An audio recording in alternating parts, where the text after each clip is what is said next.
अब से कुछ साल पहले दुनिया के कुछ टॉप इंडिपेंडेंट एक्सपर्ट्स ने एक भविष्यवाणी करी थी जिसमें भारत के साथ चीन को कंपेयर करते हुए ये कहा गया था कि भारत और चीन के सिस्टम में एक ही डिफरेंस है, सबसे बड़ा डिफरेंस दोनों देशों के बीच में है डेमोक्रेसी का, यानी कि लोकतंत्र का। और ये भी कहा गया था कि कई लोग इसको लेकर मजाक उड़ाते हैं कि देखो चीन का सिस्टम कितना बढ़िया है, लोग बात मानते हैं सरकार की, भारत में कोई किसी की नहीं सुनता, लोकतांत्रिक देश है तो कुछ ना कुछ होते ही रहता है। लेकिन यही भारत की सबसे बड़ी ताकत है चीन के खिलाफ, क्योंकि चीन एक ऐसा प्रेशर कुकर है जिसमें सीटी नहीं है, और इसी वजह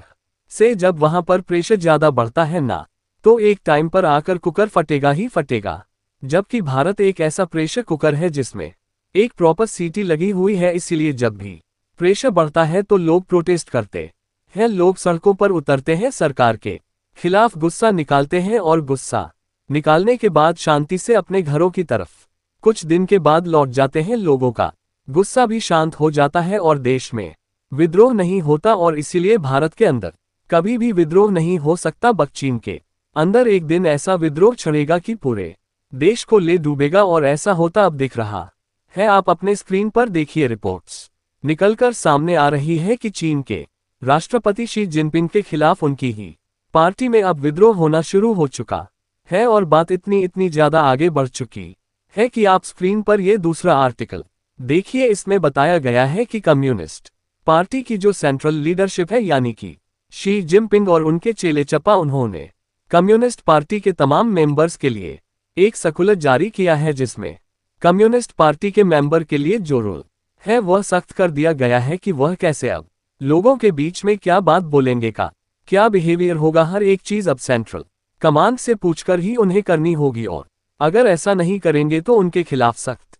से सख्त कार्रवाई की जाएगी। यानी कि अभी तक सिर्फ देश की जनता पर कड़ा रुख अपनाने वाले शी जिनपिंग अब अपने कम्युनिस्ट पार्टी के मेंबर के खिलाफ भी सख्त कदम उठा रहे हैं। इससे पता चलता है कि शी जिनपिंग अब जनता के साथ साथ अपनी कम्युनिस्ट पार्टी में भी विद्रोह को दबाने में लगे हुए हैं। और आपको बता दूं, अब से कुछ ही दिन पहले ब्लूमबर्ग की रिपोर्ट भी आई है कि पिछले 2 साल में चीन के अंदर 6500 से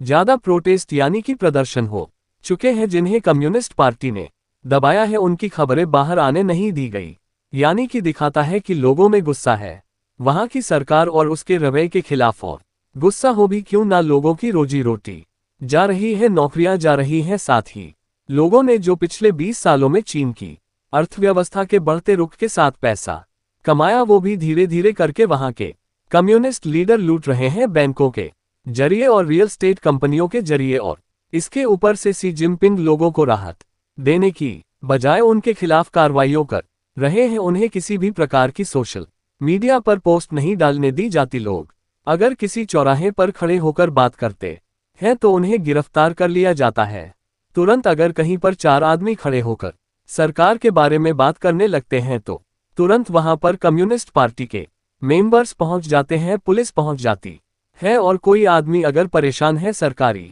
तंत्र से और वह प्रोटेस्ट करना चाहे या फिर उसकी कहीं पर शिकायत करने की कोशिश करे, तो वहां पर पुलिस वालों का जत्था पहुंच जाता है और उसे ऐसे गायब कर देता है जैसे गधे के सिर से सिन। यही कारण है कि ना सिर्फ लोगों में गुस्सा है, बल्कि कम्युनिस्ट पार्टी के जो लीडर्स हैं, जो मेंबर्स हैं, उनमें भी बहुत ज्यादा गुस्सा है। और जिस बात से लोग सबसे ज्यादा परेशान है वही ये कि अपनी फ्रस्ट्रेशन, अपना गुस्सा, अपना दुख वह कहाँ निकाले। मान लीजिए भारत में अगर कोई नेता जनता को परेशान कर रहा है तो पता है 5 साल के बाद चुनाव होंगे, लोग गुस्सा वोट में निकालकर उसे सत्ता से बाहर उखाड़ फेंके, किसी दूसरे को मौका देंगे। लेकिन चीन में ये भी नहीं है। अगर आप किसी नेता की शिकायत करोगे तो आपको परिणाम भुगतने होंगे, क्योंकि वह नेता कभी कहीं नहीं जाने वाला, ना उसके खिलाफ किसी प्रकार की कार्रवाई होगी, ना वह चुनाव में जाएगा। वह हमेशा जिस पद पर था उस पर बना रहेगा। यही कारण है कि चीन अब एक ऐसे